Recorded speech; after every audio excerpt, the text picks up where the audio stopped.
Hello, this is Austin Criss, and this is my CA presentation for my advanced recovery and conditioning methods class.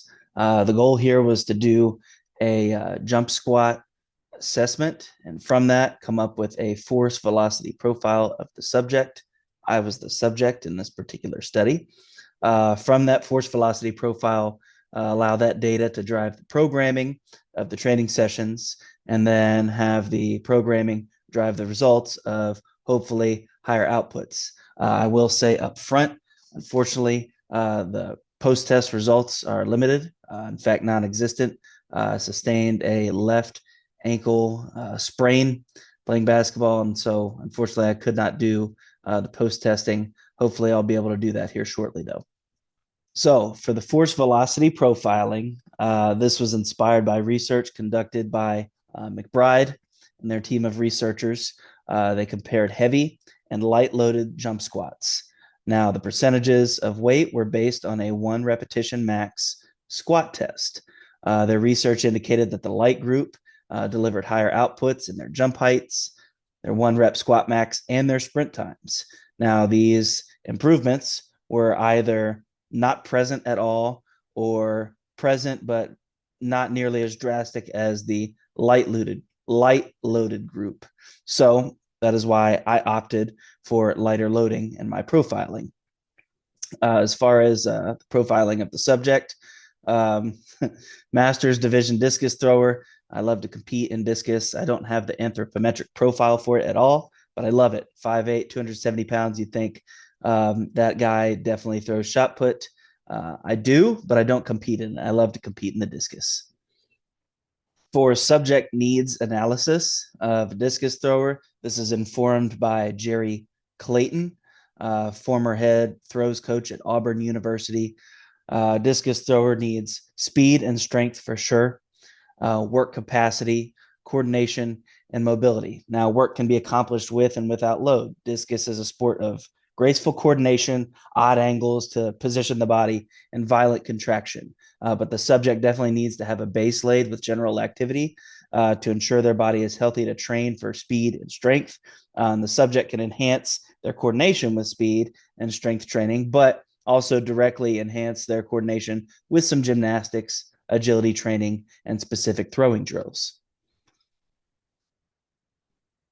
So, how was this assessment accomplished? Well, the equipment that was necessary was a vertical jump contact mat, dumbbells for the loading, and then a camera, obviously, to record it. And within the frame of that camera shot, a calibration stick. We'll get to that with the data collection at the end. As far as the load goes, as I said earlier, the loading was informed by researcher McBride and their team. So 3 sets of 3 jumps were performed, one at 10% of the one rep squat, my one rep squat max, then a set at 20% and a set at 30%, each set containing 3 reps. And underneath there, we can see the absolute load that was being basically propelled into the air. The intent was always maximal, striving for maximal height. And the data collection, I got an immediate feedback from the contact mat. And this was cross compared with the open source tracker software. And because of the calibration stick in the camera shot, the open source tracker was able to accurately measure distance. What did we end up with after this pre-testing? We can see in the bottom right the force velocity curve. Each red plot on there represents a jump performed from left to right. It goes from 10% to 30%. So the 10% testing set had the highest outputs in terms of force, velocity, power, and height. And the trend kind of stepped its way down and continued down into the 20% set, and then had the lowest outputs with the 30% set. Now, it is interesting to note that even though the outputs decreased, the peak velocities were still very high within the speed category. So the lowest output being in the 30% set at 1.64 meters per second. So as we can see here in the results continued, we've got all the peak outputs, the mean outputs, jump heights, and overall lows. So just to go back to that last slide for a second, there was approximately a 30% drop off when transitioning from the 10% set to the 20% set in terms of force output. And then from the 20% set to the 30% set, there was nearly a 50% drop off in peak force performance.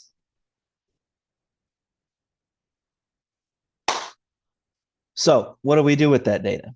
We craft a program, and because the force velocity curve was relatively high force and velocity, I crafted a program that would attack nearly the entirety of the force velocity curve itself, ranging from maximal or absolute strength all the way up to speed, being the highest velocity possible, where maximal is no velocity.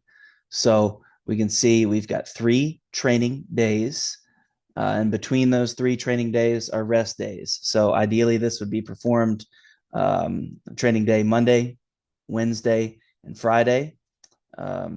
Somewhat of a rest day on Tuesday and Thursday, and then reserve the weekends for either complete rest or if there is a competition, then compete. To add to that, day 1 and day 3 probably have the highest demand on the body, and then it is tapered down on day 5. This was intentional just in the event that there is a competition on the weekend. However, day 5 is designed to have maximal isometric contraction contrasted with unweighted vertical jumps. So going from opposite ends of the spectrum to absolutely no velocity and very high force to the other end of the spectrum where there's maximal velocity, but also high force. And we see that we not only do that idea with the lower body, but also pair it with the upper body as well with some iso hold push-up positions and then some clapping style plyometric push-ups. So overall, with the upper body, the ranges of the force velocity curve being trained are the accelerative, strength, speed, speed, strength. And then for the lower body, the whole range is trained: absolute, accelerative, strength, speed, speed, strength, and then speed. Now, a training program is only as good as if an athlete or subject can recover from it. So within the session itself, we want to be encouraging recovery so that the athlete, the subject, can perform the next set to the best of their ability. So incorporating some dynamic stretches, our mobility drills just to encourage active recovery between sets. Post session, definitely getting some static stretching in, beginning to relax those muscles after all those intense contractions. Foam rolling, there may not be a super great physiological effect, but if the subject likes it, I like it. It makes me feel good. I'm going to recover better. Definitely refuel. Need some carbohydrates, replenish the fluids, get some protein in for sure after the training session, and then finish the night with a contrast shower or a bath just to really relax before bedtime and get great quality sleep. And then on the off days, incorporating some mobility drills just so the body is still moving, not becoming stagnant, and then incorporating some Epsom salt baths on those off days, such as Tuesday, Thursday, and the weekend if there's no competition. So my concluding thoughts, I would love to run this program again, hopefully without an ankle injury over playing some basketball. But when I do rerun this program, I would love to reassess and then flip the order, see what happens if I test the 30% group, then the 20%, then the 10%, see if the drop-offs kind of work their way in so they're not quite as drastic. Would be interesting to see. So thank you for listening.